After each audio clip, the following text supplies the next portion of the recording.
Hello everyone, आप सभी का इस लेक्चर में बहुत बहुत स्वागत करता हूं। जैसा कि आप देख पा रहे हैं, आज इस मेटलर्जी के last lecture, almost last lecture ही मैं समझ के चल रहा हूं। सो यहाँ पे हम रिफाइनिंग प्रोसेस देखने वाले हैं और स्टेप भी अपना लास्ट ही है ना, लास्ट स्टेप है।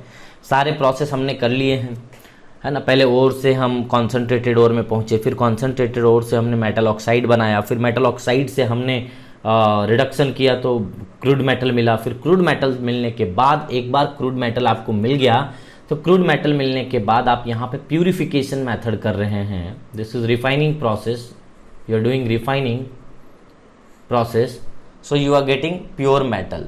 आप अगर रिफाइनिंग प्रोसेस करते हैं तो आपको प्योर मेटल मिल जाता है।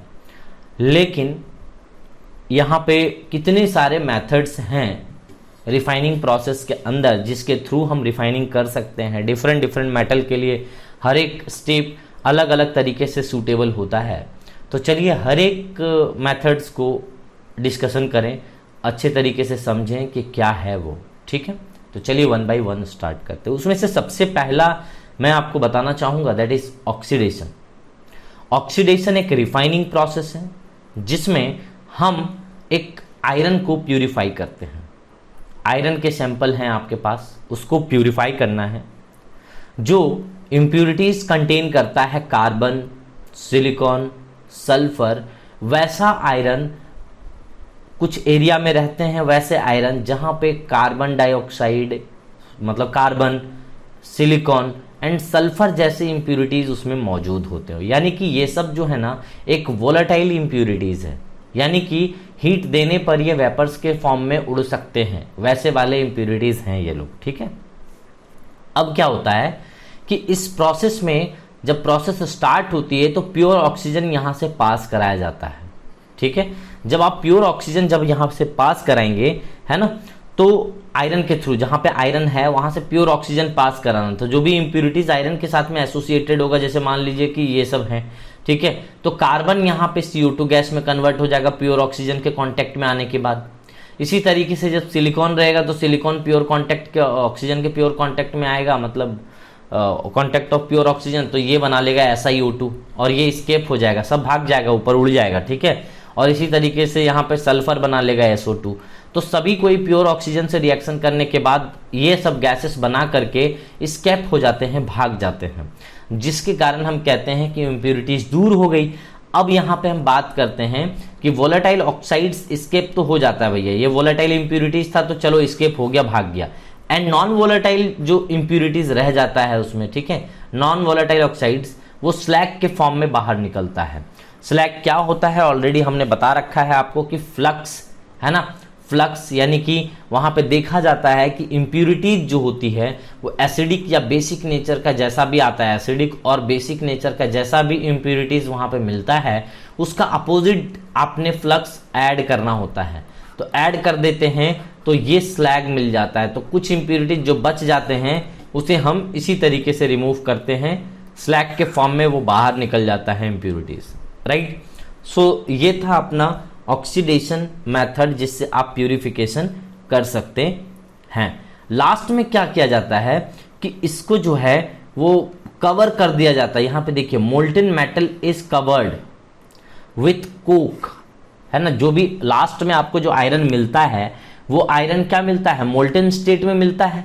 उस आयरन को क्या किया जाता है कि कोक से कवर्ड कर दिया जाता है। क्यों कवर्ड किया जा सकता है? क्योंकि फिर से ऑक्सीडेशन ना कर जाए भैया, क्योंकि आयरन फिर से अगर ऑक्सीडेशन कर गया तो फिर तो वो प्योर आयरन रहेगा ही नहीं ना। तो इसीलिए हम उसको रीऑक्सीडेशन से बचाने के लिए, है ना, आपको कवर करना पड़ेगा कोक के साथ में, राइट। तो ये था कंप्लीट ऑक्सीडेशन प्यूरिफिकेशन के बारे में। तो चलिए लिक्वेशन को समझते हैं कि लिक्वेशन आखिर क्या है। तो आप देख सकते हैं कि इस तरीके का यहाँ पे फर्नेस होता है, रिवर वेरोट्री फर्नेस आप कह लीजिए। ये फर्नेस रहता है, जिस तरीके से स्लोप यहाँ पे लगाया गया है आप देख सकते हैं, ये नीचे आग जलता रहेगा यहाँ पे, है ना, ये आग जल रहे हैं, ये वाला, है ना, तो आग जल रहा है यहाँ पे और हीट आपको यहाँ पे मिल रहा है। इस पूरे स्लोप में आपको हीट मिल रहा है, जहां से आप रॉ मेटल को यानी कि पाउडर्ड फॉर्म में ओर को पास करा रहे हैं, ठीक है। अब यहाँ पे मजे की बात यह है कि जो प्योर मेटल हैं, जो मिल रहे हैं प्योर मेटल, चूंकि उसकी बॉइलिंग पॉइंट और मेल्टिंग पॉइंट कम थी, है ना, लो मेल्टिंग पॉइंट होने के कारण, है ना, लाइक टीन, लीड इस मेथड के लिए सूटेबल होता है। तो जब आप टीन और लीड को किसी एक को आप पाउडर्ड के फॉर्म में यहाँ पे गिराते हैं, तो इसके साथ में जो एसोसिएटेड इम्प्यूरिटीज हैं वो हाई मेल्टिंग पॉइंट वाले होते हैं। जब वो हाई मेल्टिंग पॉइंट वाले होते हैं तो ये जब हीट आप कर रहे हो ना, तो सबसे पहले जो लो मेल्टिंग पॉइंट वाला होगा वो क्या करेगा, मेल्ट करके और ट्रिकल डाउन हो जाएगा नीचे। जबकि इंप्यूरिटीज यहाँ पे हाई मेल्टिंग पॉइंट होने के कारण ये अपने हद में ही रह जाता है। कहने का मतलब ये जो स्लोप आप देख रहे हैं यहीं पे इंप्यूरिटीज रह जाता है। ये वाला आप जो देख पा रहे हैं ना, दिस इज इंप्यूरिटीज, ये यहीं पे रह गया। और बाकी जो मेटल थे, जो कि मेटल का तो टीन और लीड का यहाँ पे मेल्टिंग पॉइंट बहुत कम है, तो ये क्या करता है कि लिक्विड के फॉर्म में लिक्विड यहाँ पे लिक्वेशन जो आया है बेटा लिक्विड से, कि लिक्विड के फॉर्म में जा करके मोल्टन स्टेट में जा करके वो नीचे की ओर ट्रिकल डाउन हो जाता है, गिर जाता है, राइट। तो इस तरीके से अपना कंटेनर में आप प्योर मेटल आपको मिल जाता है। सो ये है अपना लिक्वेशन जो कि टीन और लीड जैसे मेटल के लिए सूटेबल होता है, जिसकी मेल्टिंग पॉइंट लो हो और उसके साथ एसोसिएटेड इंप्यूरिटीज की मेल्टिंग पॉइंट हाई हो। इस तरीके के मेटल की हम प्यूरिफिकेशन लिक्वेशन मेथड से करते हैं, इसीलिए यहां पे हम इसको लिक्वेशन कह रहे हैं, right. So this is all about liquation. बहुत कुछ यहाँ पे नहीं था, यहाँ पे आपको प्योर मेटल मिल जाता है। बस इस तरीके का डायग्राम बनाने के बाद हमें ज़्यादा एक्सप्लेन करने की ज़रूरत नहीं पड़ती आपको। नेक्स्ट है आपका पोलिंग। पोलिंग क्या होता है इसको मैं समझाता हूं आपको, चलिए। सो पोलिंग इज नथिंग बट एक ऐसा डायग्राम बनाया जाता है, इस तरीके से कंटेनर रहता है जहां पे मेटल मोल्टन स्टेट में रहता है और आप कच्ची लकड़ी से, है ना, वुडन पोल से, कच्ची लकड़ी से आप क्या करते हो, बांस आप मान सकते हो जिसको बैम्बू कहते हो आप, है ना। तो ये वाला उससे स्टीर करते हैं यहाँ पे, है ना। उससे क्या होता है कि मेटल रिड्यूस हो जाता है। चलिए इसकी डायग्राम पहले मैं दिखा दूं और फिर मैं बात करूंगा इसका। देखिए ये वाला डायग्राम आप देख सकते हैं यहाँ पे, ये क्या है, बैम्बू है। तो इस बैम्बू से क्या करते हैं कि आप स्टीयरिंग का काम करते हैं, यहाँ पे इसको रोटेट करते हैं इस तरीके से, ठीक है। तो रोटेट करते हैं तो आपको क्या होता है कि यहाँ पे जो मोल्टन स्टेट रखा हुआ है ये ऑक्साइड के फॉर्म में रहता है, इसको रिड्यूस कर देता है। इस बैम्बू का काम है रिड्यूस कर देना, ठीक है। जब रिड्यूस कर देगा तो इस तरीके से आपको यहाँ पे बॉटम में, नीचे में प्योर मेटल मिल जाएगा और ऊपर में इस तरीके से यहाँ पे वो जितने भी इम्प्यूरिटीज हैं, वो जो भी बचे हैं वो सारे के सारे ऊपर हैं, वो उसको स्कीम ऑफ कर लें, यानी कि निकाल लें उसको, कोई दिक्कत नहीं, आपको प्योर मेटल मिल जाएगा। तो ऐसा सेटअप रहता है पोलिंग का। इस प्रोसेस को पोलिंग इसलिए कहते हैं क्योंकि यहाँ पे एक वुडन पोल आप यूज कर रहे हो। ये कौन सा पोल है, वुडन पोल है ना। इसीलिए इस प्रोसेस को हम, वुडन पोल होने के कारण इस प्रोसेस को हम क्या कह पा रहे हैं, पोलिंग। तो आई थिंक आपको जरूर क्लियर हो गया होगा कि क्या पोलिंग कहलाता है। तो देखिए यहाँ पे हम कह रहे हैं कि the metal containing oxide impurities, है ना, ऑक्साइड इंप्यूरिटीज जहां पे रहेगा आर प्यूरिफाइड बाय पोलिंग, ठीक है। द मेटल स्टिल, है ना, जो भी मोल्टन मेटल वहां पे मौजूद रहता है with the wooden poles which reduce the metal oxide into metal. Lastly हमें प्योर मेटल मिल जाता है। तो ये अपना जो होता है बेटा वो प्योर मेटल होता है ये वाला, ठीक है। ये सूटेबल है कॉपर जैसे एलिमेंट्स के लिए, राइट। तो पोलिंग भी आपको समझ में आ गया होगा आई थिंक। नेक्स्ट आइए बात करते हैं, दैट इज डिस्टिलेशन, ठीक है। तो डिस्टिलेशन में आप यहां पे देखेंगे कि दोनों तरीके से हो सकता है। या तो आप अगर जिंक एंड मर्क्यूरी है, ठीक है, तो जिंक और मर्क्यूरी जैसे मेटल्स का यहाँ पे प्यूरिफिकेशन डिस्टिलेशन मेथड से करा जाता है, ठीक है। तो यहाँ पे क्या है कि ये लेस बॉइलिंग पॉइंट में है और इंप्यूरिटीज यहाँ पे हाई बॉइलिंग पॉइंट है। तो सबसे पहले वेपर्स किसका आएगा, सबसे पहले वेपर्स मेटल्स का आएगा।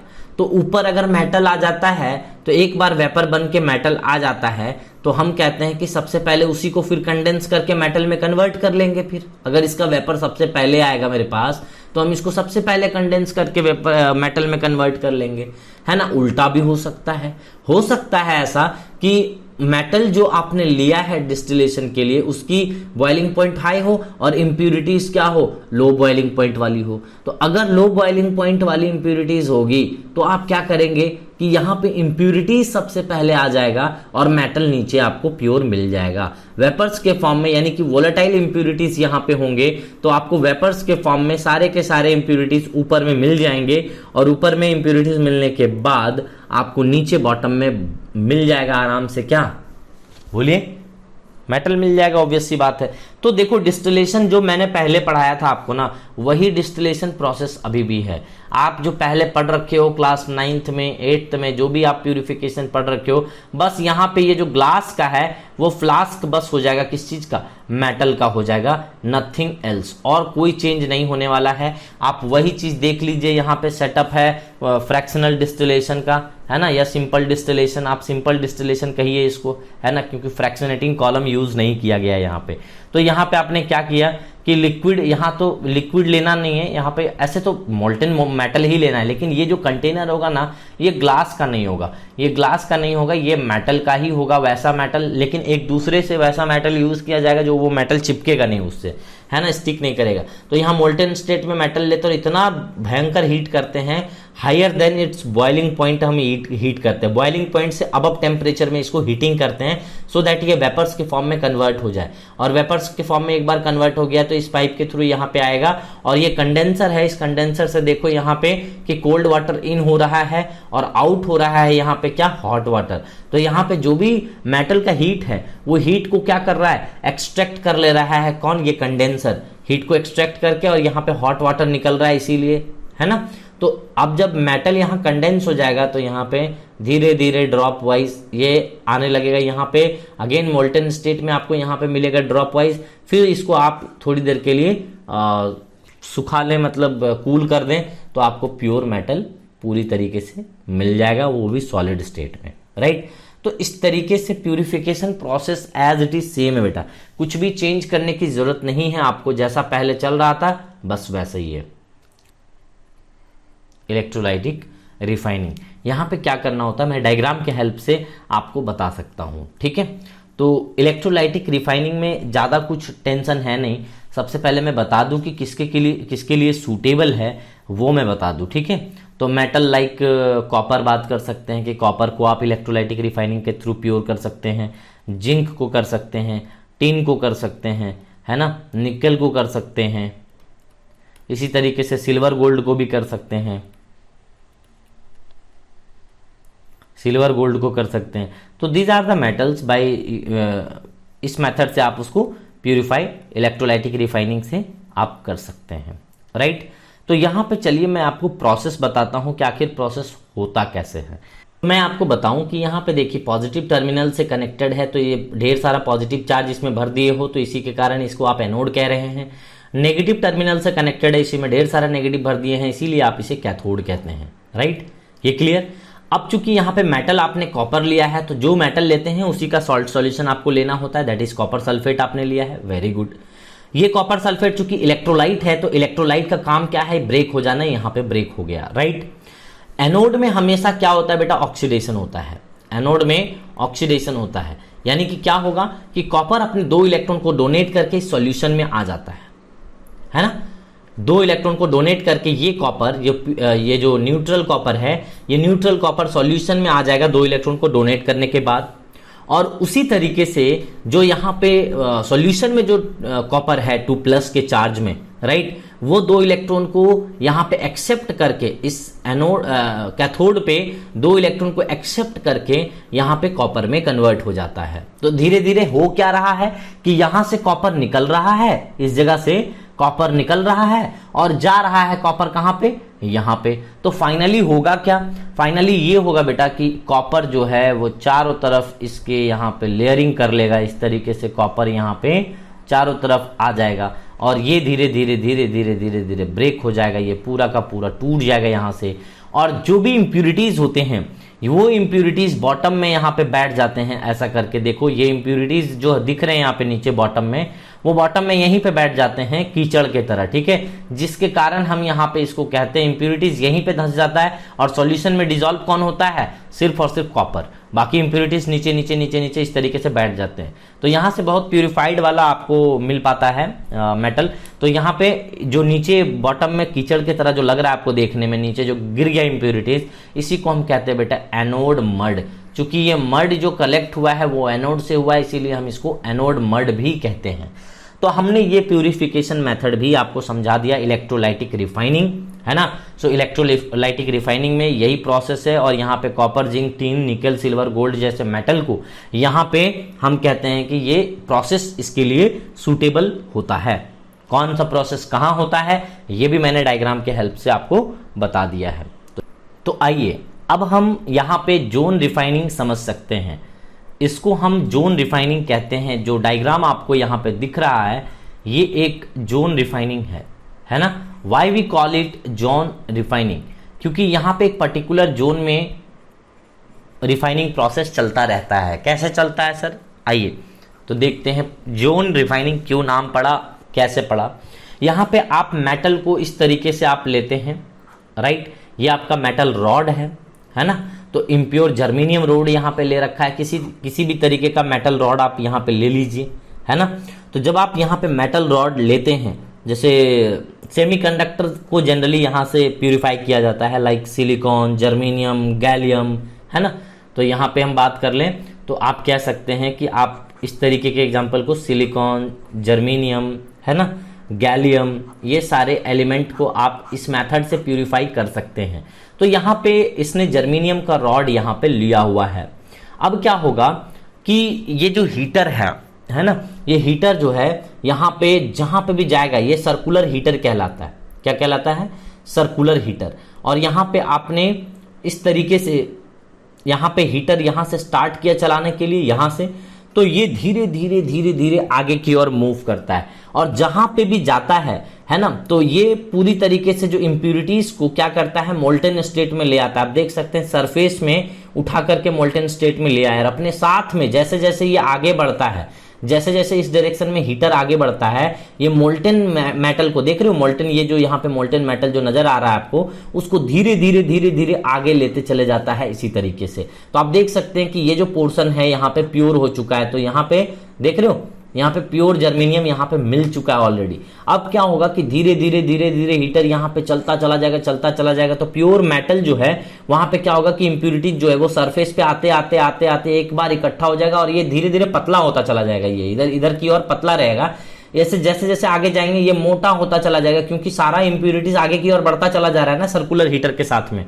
तो अगर ये बढ़ता चला जा रहा है तो क्या होगा, जब बढ़ता चला जा रहा है तो एंड पे आकर के हीटर यहाँ पे रुक जाएगा। इस तरीके से एक सर्कुलर हीटर आकर के यहाँ पे रुक जाएगा। सारे के सारे इंप्यूरिटीज यहाँ पे जो दिख रहे हैं वो आ जाएंगे और लास्ट में मेटल को यहाँ से कट कर लिया जाता है। यहाँ से आपको मेटल को कट कर लिया जाएगा और ये प्योर मिल गया और ये इम्प्योर हो गया।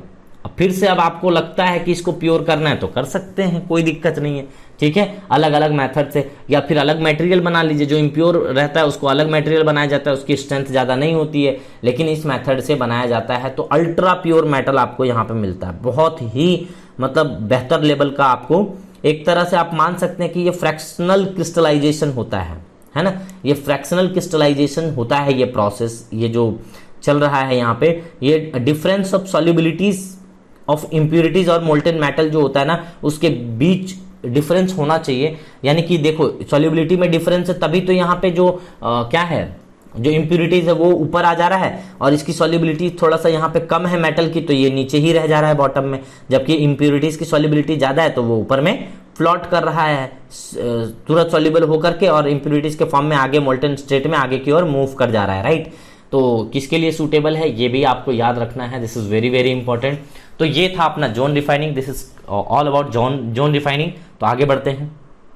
नेक्स्ट आपको बताता हूं वैन आर्कल मेथड। इसको हम कहते हैं बेटा वैन आर्कल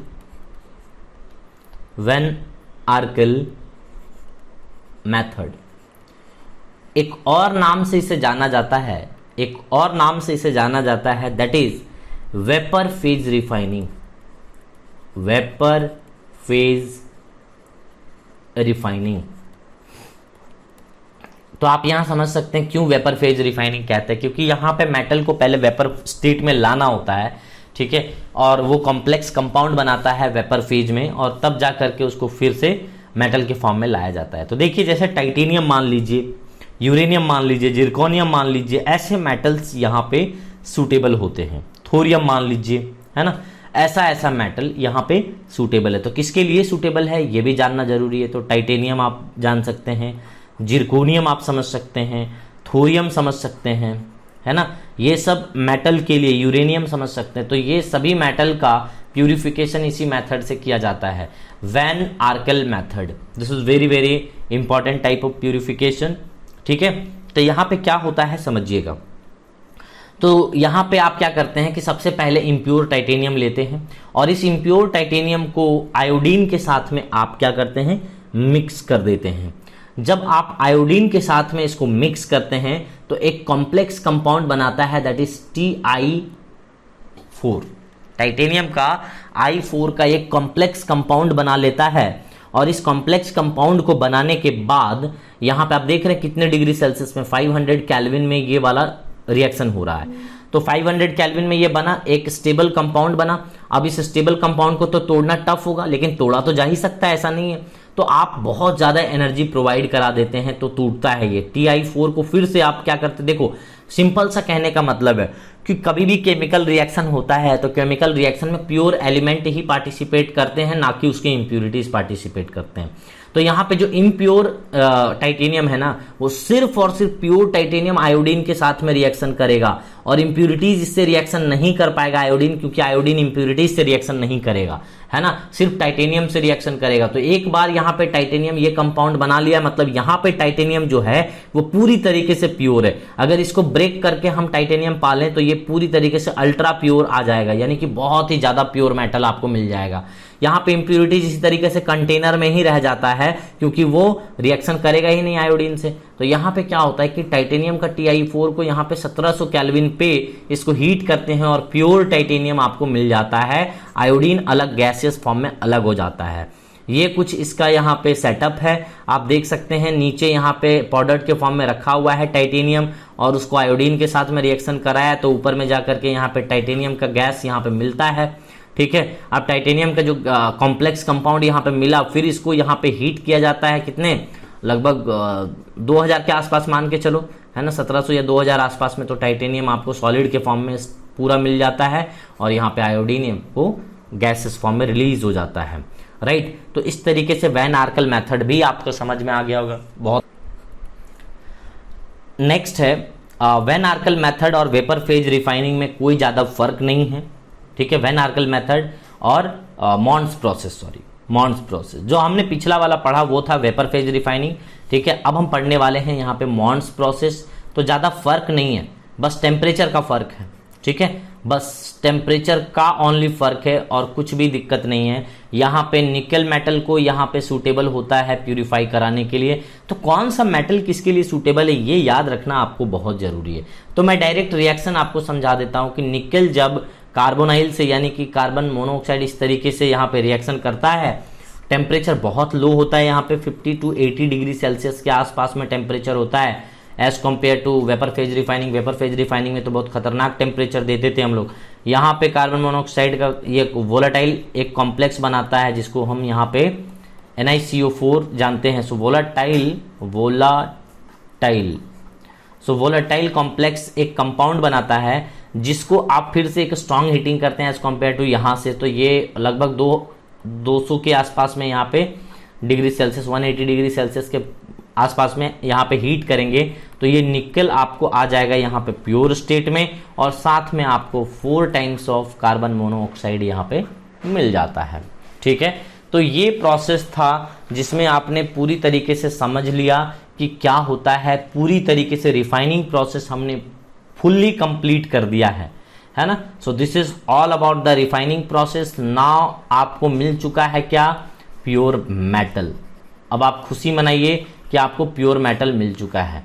लेकिन थोड़ा सा हम एक लेक्चर और लेना चाहेंगे, बहुत कम मिनट का, जिसमें मैं कवर करने वाला हूँ एलॉय, है ना, रस्टिंग, और आयोनिक बॉन्ड किसे कहते हैं, कोवेलेंट बॉन्ड किसे कहते हैं, वो मैं थोड़ा सा उसको बताऊंगा। तो एक लास्ट लेक्चर और बनाएंगे, ठीक है। ये अपना पूरी तरीके से मेटलर्जी कंप्लीट हो जाता है। मेटलर्जी का रिफाइनिंग प्रोसेस कंप्लीट, मतलब मेटलर्जी कंप्लीट। जो फ्लो चार्ट हमने बनाया था आप उसको रिकॉल करिए। तो इस तरीके से हमने पूरा ही रिफाइनिंग प्रोसेस कंप्लीट कर दिया है। थैंक यू एवरीवन, मिलते हैं अगले लेक्चर में।